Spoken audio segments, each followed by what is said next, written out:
Ratusan satuan pelayanan pemenuhan gizi di Sumatera Selatan terancam tutup dan stop operasional sementara karena tidak memiliki sertifikat layak hygiene sanitasi sesuai instruksi Badan Gizi Nasional.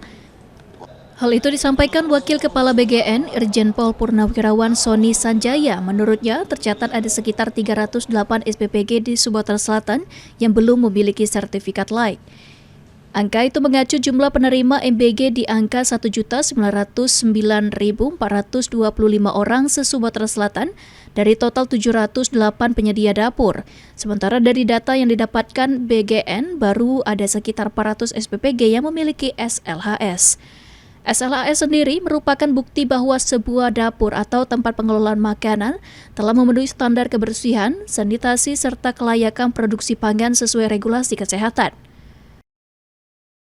Ya, dan kami barusan juga mengingatkan kepada seluruh mitra bahwa 30 hari sejak dinyatakan operasional itu harus sudah mendaftar proses mendapatkan SLHS ke Dinas Kesehatan.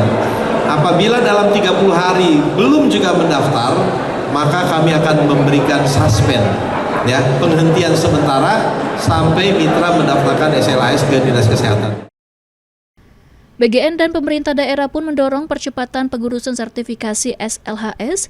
Jika dalam batas waktu yang ditentukan sertifikat belum juga dikantongi, maka operasional SPPG terancam dihentikan sementara hingga persyaratan terpenuhi. Ilham Wahyudi, PAL TV.